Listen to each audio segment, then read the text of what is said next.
So lately I've been getting my wife into classic film. We started with Truffaut and we did 400 Blows, which she absolutely adored. Who does not love that film? And then we watched Jules and Jim. Then we moved over to Godard and we watched Pierre Le Fou and we watched Breathless, which she liked as well. Fellini, time to move over to the maestro himself, the Italian filmmaker, one of the greatest filmmakers of all time, considering one of the world's greatest. And when I received this Criterion Collection Essential Fellini disc set, she, of course, was wondering what the hoopla and what the whole, why was I so, just excited about this. I think I did a video on it on this channel. I talked about when I first got it. So I got her naturally into Fellini. We started with La Strada. We did La Dolce Vita, Nights of Cabiria, Juliet of the Spirits. 8.5, Otto E Mezzo in Italian. She got maybe 10, 15 minutes into it. It was kind of like just bewildered by it. And for whatever reason, we never got back into it, but she will watch it. But all that said, we are going to get into one of my favorite films of all time, 8.5. Again, Otto E Mezzo in Italian. And I think it's definitely my favorite Fellini film. Let's just say that. And I know that it is ranked very high in Fellini's collection of all of his films. But it is my personal favorite, and we're going to talk about it next.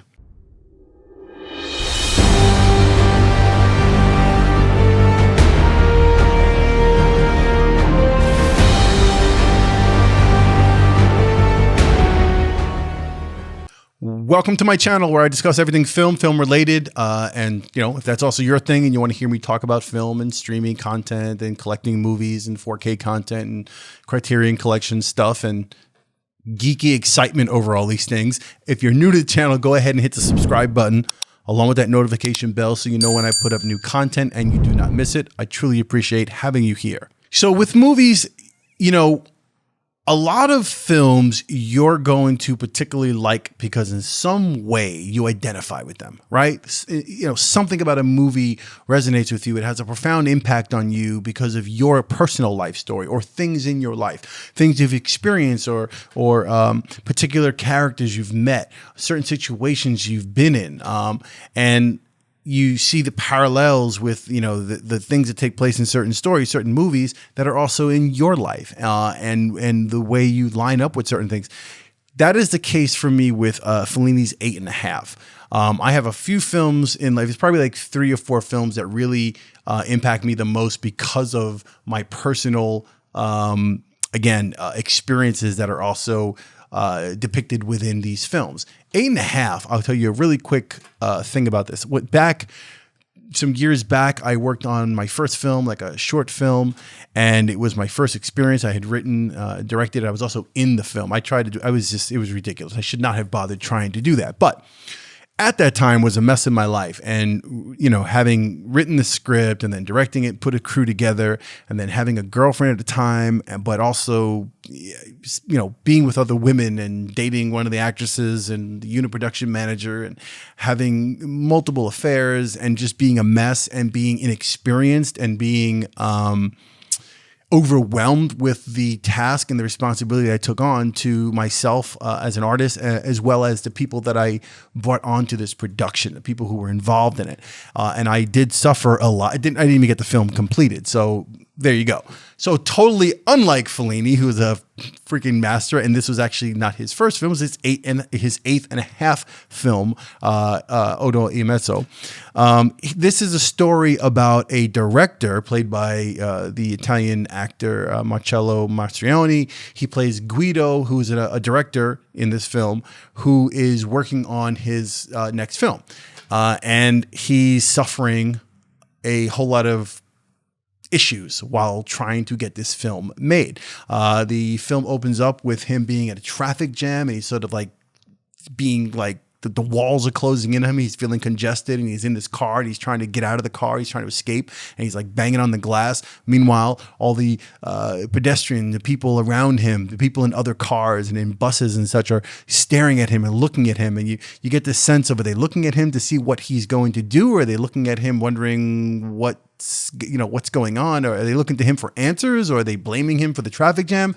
And then he sort of floats away out of this scene. And this is the beginning of Fellini's dreamlike film, which is 8.5. And that's what this whole thing is. This is this guy having a nervous breakdown while trying to complete this film. That's what it is. A lot of times it's been said that this film is very autobiographical or contains autobiographical elements of Fellini himself. But the director, again, played by Marcello Mastroiianni, is suffering and going through this artistic sort of not writer's block, but he's having issues with what the film's going to be about and what this movie is going to be. He's sort of artistically bankrupt at this point, having made all these other films, and he doesn't quite know what to do. And at the same time, he's dealing with a wife, multiple lovers, his responsibility to the production studio, to the production itself, to the actual film, to the actors, the supporting cast, to the critics, to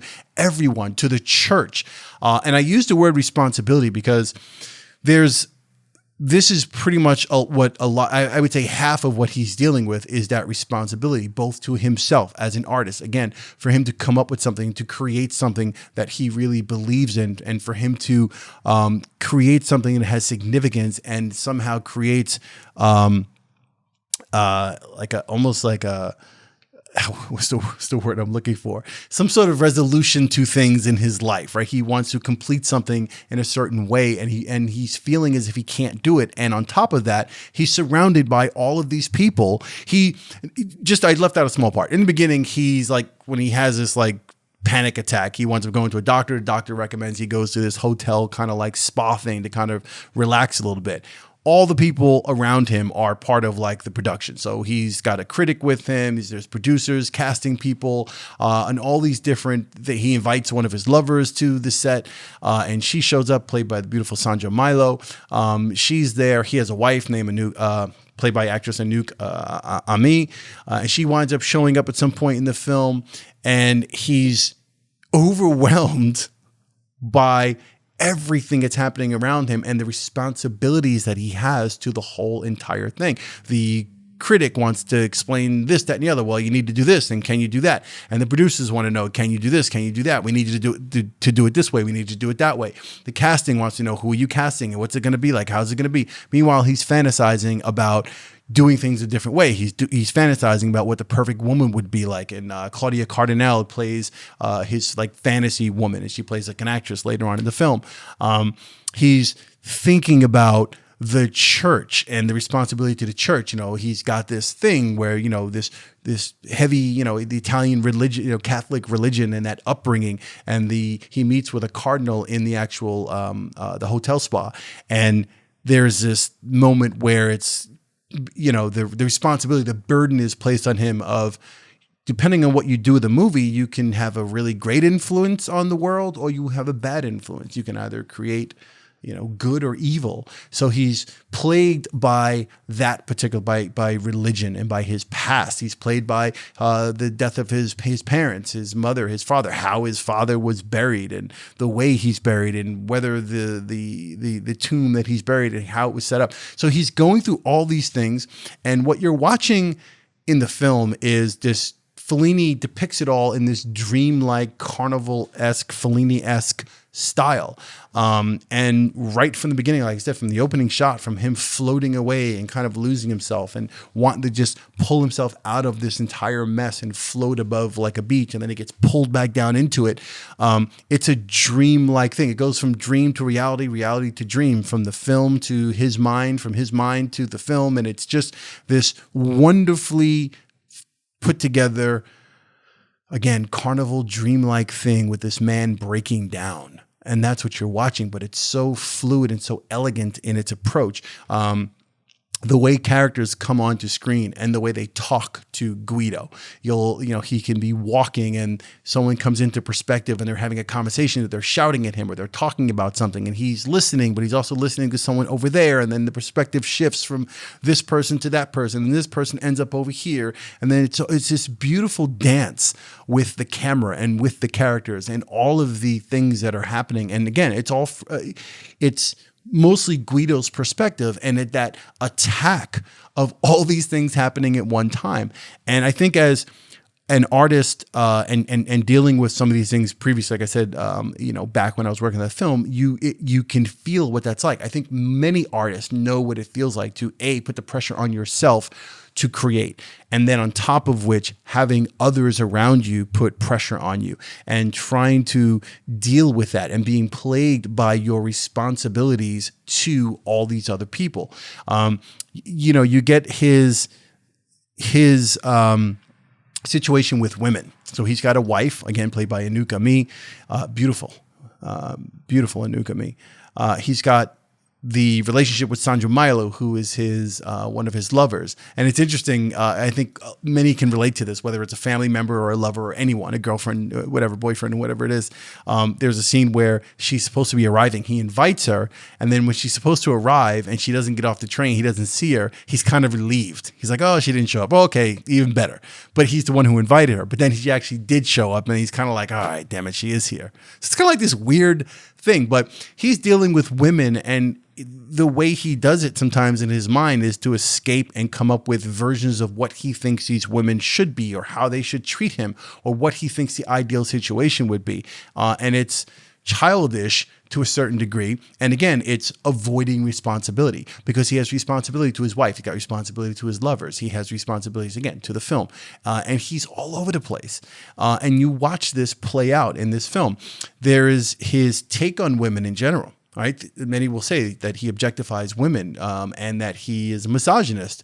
And there are certainly scenes in this film that will most certainly warrant that description of him. There's the lovely scene with Saragina. And Saragina is played, I think it's Edgar Gale plays Saragina. And Saragina is it's a memory of his as a boy being in Catholic school and going to the beach, and they would find this woman who lived in like this little cement, like it looks like a bunker on the shore of the beach, named Saragina. And Saragina would come out and they'd pay her, and she would do the rumba. She would do this dance. So they'd come out and they'd yell, Saragina, Saragina, like, rumba, give us a rumba, give us a dance.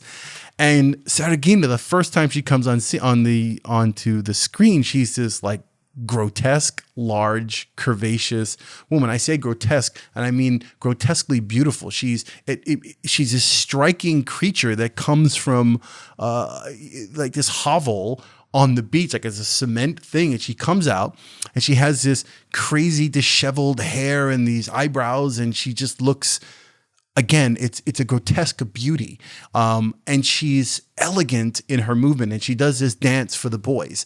And then he winds up getting in trouble with the Catholic priests and such. And, again, it's his memories but how he sees women. And I think that Saragina impacted the way he saw women for the rest of his life. There's even a scene where he's with Sandra Milo, again, playing one of his lovers, and they're doing like a role play thing, and he has her draw the eyebrows on in this kooky kind of way, which are, reminiscent of Saragina and the way her eyebrows were and the smile and the way she dressed and the way she moved. And it's a beautiful thing to see. And again, I think the way Saragina is portrayed and the way she dances and her movement, it's elegant, it's beautiful, it's sexy. She's an amazing part of the film.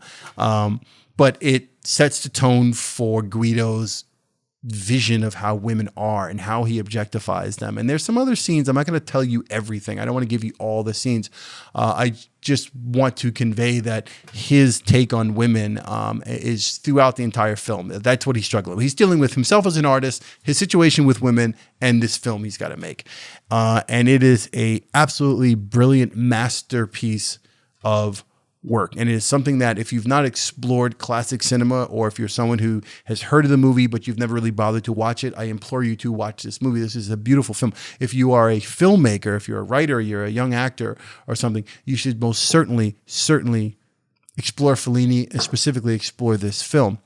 Again, I think as artists, this will resonate the most. I think anyone dealing with these things that attack you, and it's usually at one time, right? It's not ever like one or two things affect you at one time. It's usually a pile of things. They all happen at once. This happens, that happens. It's never one thing. So that's what's happening with Guido in this film. And I think Fellini handled it absolutely brilliantly. I think the score by Nino Rota here, as usual, who's done most of Fellini's work, is fantastic. The actual disc, the 4K Blu-ray disc, contains numerous features. There's one with Sandra Gale, which is about, I think it's like an hour long, with Sandra Gale, who plays one of his lovers, and who actually, in fact, in real life was one of his lovers. There's a 7 to 8 minute feature with Terry Gilliam talking about the influence of Fellini and 8½. There is another documentary, the documentary about another hour-long documentary with Nino Rota that talks about like Nino Rota's passion for music and where he comes from. It's kind of like a documentary on Nino Rota. And there's another interview with Lina Virtue and an interview with Antonio Serrato. And it is a beautifully transfer. It's 4K transfer. And it looks great. It looks great. It sounds great. It is a wonderfully photographed film. It is wonderfully executed. I think, I've heard people say that it was confusing. And like I said, my wife saw it in the first 10, 15 minutes. She was kind of like, what the hell is this craziness?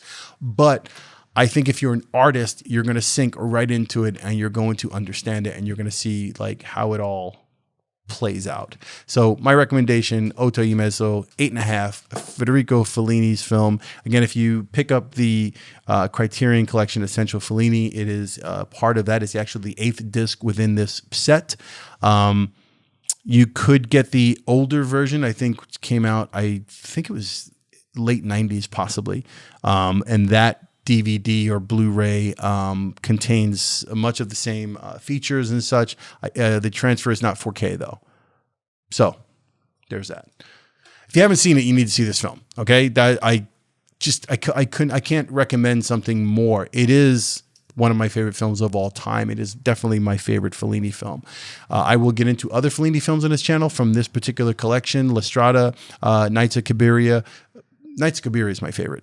That's just next to this one, but that's one. La Strada seems to be the one that everyone, Anthony Quinn, Juliet Messina, and that's the one that's supposed to be whatever. But I am much more fond of Juliet Messina in Nights of Cabiria, which is just to me like the definitive, next to 8½. Okay, I keep pointing here like this is it. This is Fellini's collection. 8½. is the movie.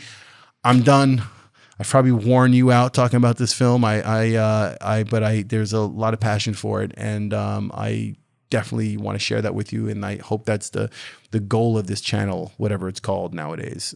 Maybe I'll call it whatever. Anyway, that's it for me on Film Fam. If you like this video, hit the like button there. I truly appreciate that. If you are a Fellini fan, or if you're, let me know your favorite Fellini film. If you are 8½, fanatic, let me know your take on 8½, in the comments below. If you haven't subscribed yet, hit the subscribe button and the notification bell so you know when I put up new content, and I will see you on the next show.